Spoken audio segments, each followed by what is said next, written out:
Dear student, आज का जो हमारा टॉपिक है वह है क्रियाशील मध्यवर्ती या रिएक्टिव इंटरमीडिएट्स।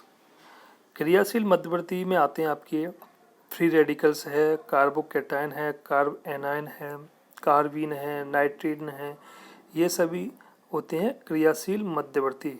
मध्यवर्ती का मतलब ऐसे मध्यवर्ती जो अभिक्रिया के बीच में बनते हैं और अभिक्रिया को संपन्न कराने में सहायता करते हैं या मदद करते हैं।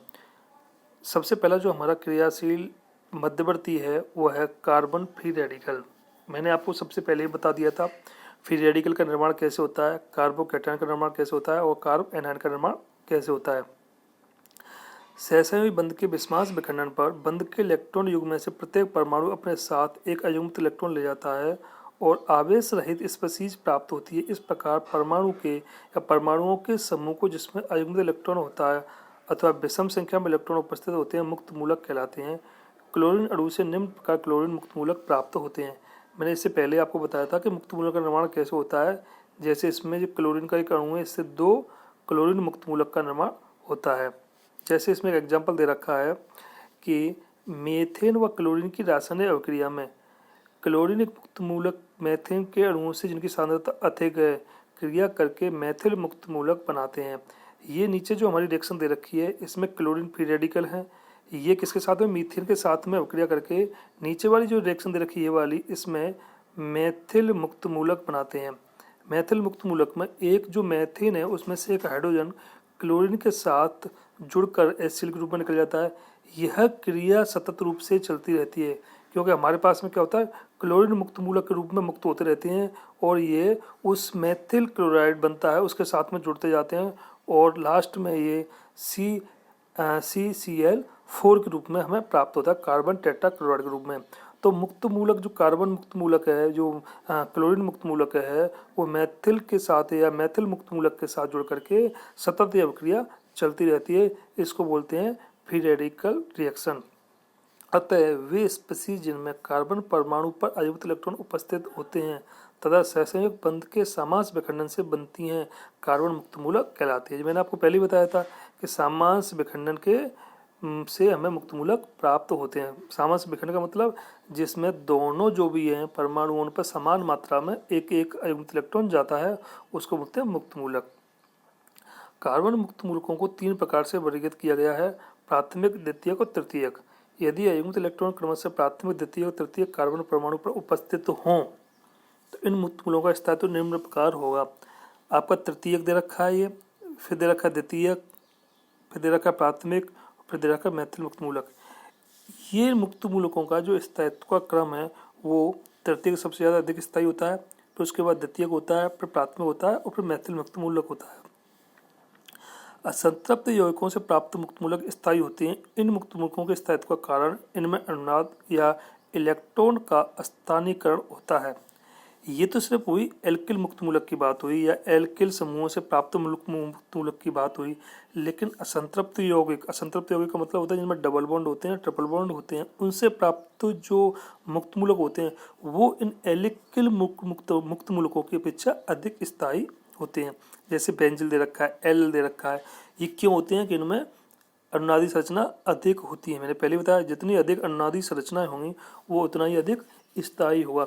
लेकिन एल्किल मुक्त मूलक की बात की जाए तो एल्किल मुक्त मूलक में तृतीयक सबसे ज़्यादा होता है, फिर द्वितीयक होता है, फिर प्राथमिक होता है, फिर मैथिल मुक्त मूलक सबसे ज़्यादा स्थायी होता है। असंतृप्त की बात आए तो असंतृप्त जो मुक्त मूलक हैं वो सर्वाधिक स्थायी होते हैं। असंतृप्त मुक्त मूलक में भी अगर आपके पास में 1 या 2 एग्जाम्पल हैं तो वह मुक्त मूलक ज़्यादा स्थायी होगा जिसकी अधिक अनुनादी संरचनाएं प्राप्त होंगी। जैसे इसमें एग्जाम्पल दे रखा है कि बेंजिल समूह दे रखा है और दूसरा एक एलिल समूह दे रखा है। इन दोनों की अगर मुक्त मूलक की बात की जाए तो इसमें बेंजिल मुक्त मूलक है वह एलिल मुक्त मूलक की अपेक्षा अधिक स्थायी होगा। क्यों होगा? क्योंकि बेंजिल मुक्त मूलक की अधिक अनुनादी संरचनाएं होंगी, इसलिए ये इसकी अपेक्षा अधिक स्थायी होगा। सवाल ये आता है अगर आपको दे दिया जाए असंतृप्त मुक्त मूलक और एल्किल मुक्त मूलक तो सबसे ज़्यादा स्थायी कौन होगा? तो हमें ये ध्यान रखना है कि असंतृप्त मुक्त मूलकों एल्किल मुक्त मूलकों से अधिक स्थायी होते हैं।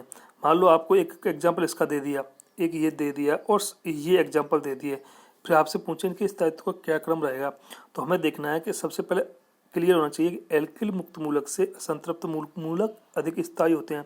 अगर असंतृप्त मुक्त मूलक एक से अधिक हैं तो हमें देखना है किसकी अनुनादी संरचना अधिक है, वो ज़्यादा स्थायी होगा, तो उसके पीछे दूसरा स्थायी होगा, उसके बाद फिर एल्किल मुक्त मूलक स्थायी होते हैं।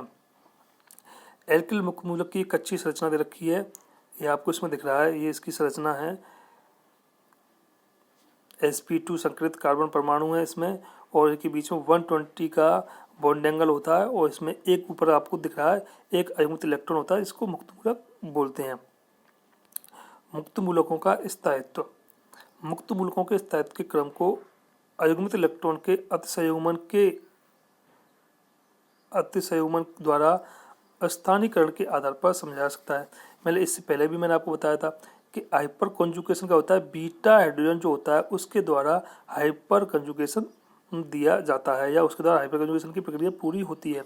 तो इनके स्थायित्व को मैंने पहले बताया, डीलोकलाइजेशन हाइपर कंजुगेशन के द्वारा इनके स्थायित्व को बताया जाता है, निर्धारित किया जाता है। अब बात यह है कि ये जैसे यहाँ से है आपका अयुग्मित इलेक्ट्रॉन का स्थानीयकरण संयुग्मन कॉन्जुगेशन के द्वारा भी होता है। एलिलिक एवं बेंजिलिक मुक्त मूलक का स्थायित्व पी पाई संयुग्मन के कारण होता है। इस प्रकार स्थानीयकरण से अपेक्षा अधिक स्थायी मुक्त मूलक बनते हैं। अब इसमें आपको दो एग्जांपल दे रखे हैं, एलिलिक मुक्त मूलक और बेंजिलिक मुक्त मूलक। इस एंजिलिक मुक्त मूलक में ये जो हमारा डबल बॉन्ड है, इस कार्बन के बीच का डबल बॉन्ड है, ये डबल बॉन्ड जब यहाँ से इधर मूव करेगा तो इन दोनों के बीच में एक CH डबल बॉन्ड CH2 का निर्माण होगा, और जो फ्री रेडिकल था वो यहाँ से यहाँ मूव करेगा। तो एलिलिक मुक्त मूलक के केस में हमारी दो अनुनादी संरचनाएं प्राप्त होंगी। ये जो अनुनादी संरचना, इससे अधिक दूसरी तीसरी अनुनादी संरचना प्राप्त नहीं होगी। लेकिन बेंजिलिक के केस में हमारी जो अनुनादी संरचना है वो उसके अपेक्षा अधिक अनुनादी संरचनाएं प्राप्त होती हैं। तो इसका मतलब है एलिलिक मुक्त मूलक की अपेक्षा बेंजिलिक मुक्त मूलक की अनुनादी संरचना अधिक है, अतः यह अपेक्षाकृत अधिक स्थायी है। बेंजिलिक मुक्त मूलक में CH2 पर फेनिल समूह की संख्या बढ़ने पर उसका स्थायित्व बढ़ता है, क्योंकि मुक्त मूलक की अनुनादी संरचना की संख्या बढ़ती है। अब सवाल यह आया कि सिर्फ अगर इस पर हमारा जो बेंजिल मुक्त मूलक है इस पर हमारा एक CH2 समूह जुड़ा हुआ है, अगर इस पर CH2 समूह की संख्या बढ़ जाए या ये बेंजिल समूह की संख्या बढ़ जाती है तो हमारी जो अनुनादी संरचना उनकी संख्या भी बढ़ती जाती है, तो उसका स्थायित्व भी बढ़ जाता है। जैसे इसमें नीचे के स्थायित्व का क्रम दे रखा है, सबसे कम स्थायित्व दे रखा है इसमें मेथिल फ्री रेडिकल, फिर एथिल फ्री रेडिकल, फिर सेकेंडरी, फिर टर्सरी, फिर एलिलिक, फिर बेंजिल मुक्त मूलक है बेंजिल फ्री रेडिकल। अब ये वाला जो बेंजिल फ्री रेडिकल है, ये इसके बारे में मैंने आपको इसमें ये अनुनादी संरचना इसमें दे रखी है C6H5 CH2 फ्री रेडिकल। लेकिन इसके बाद जो नीचे वाला एग्जांपल है इसमें CH, इसके बाद में C6H5 CH2, ये इसमें डबल 2 रिंग जोड़ दिए कार्बन से, और इसके बाद इसमें 3 रिंग जोड़ दिए।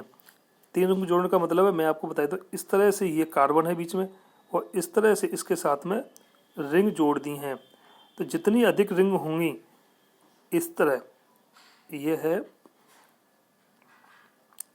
दूसरी और तीसरी, ये रेडिकल है इस पे। तो इस तरह ये नीचे वाला जो एग्जांपल है ये, इसका मतलब इस कार्बन पे C6H5 कार्बन फ्री रेडिकल, ये इसकी संरचना है। तो जितनी अधिक बेंजिल समूह जुड़े होंगे उतनी अनुनादी संरचना अधिक होंगी।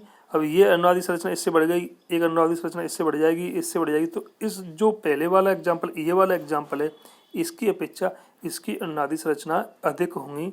तो हमारा जो स्थायित्व का क्रम है C6H5 जहाँ 3 रिंग जुड़ी हुई वो सबसे ज़्यादा होगा, 2 वाला होगा, फिर उसके बाद बेंजिल मुक्त मूलक का होगा, फिर एलिलिक मुक्त मूलक का होगा, फिर टर्सरी है, फिर सेकेंडरी एथिल और मेथिल मुक्त मूलक है।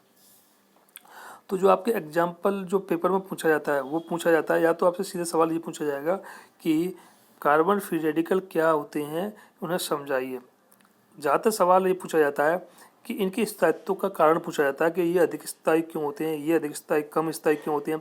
यह आपसे जो नीचे जो दे रखा है स्थायित्व का क्रम दे रखा है, ये आपके पेपर में आएंगे और आपसे पूछा जाएगा कि इनको स्थायित्व के क्रम में रखिए, कि इनके स्थायित्व के क्रम में बताइए कि कौन ज़्यादा अधिक स्थायी हुआ। तो सिंपल है, संतृप्त फ्री रेडिकल वो अधिक स्थायी होते हैं, उसके बाद में एल्किल फ्री रेडिकल है वो कम स्थायी होते हैं। असंतृप्त में भी अगर एक से अधिक एग्जाम्पल हमें देखना है कि जहाँ पर अधिक रिंग जुड़ी हुई हैं वो अधिक स्थायी होगा। उसके बाद में फिर एलिलिक होता है और फिर उसके बाद में एल्किल मुक्त मूलक होते हैं।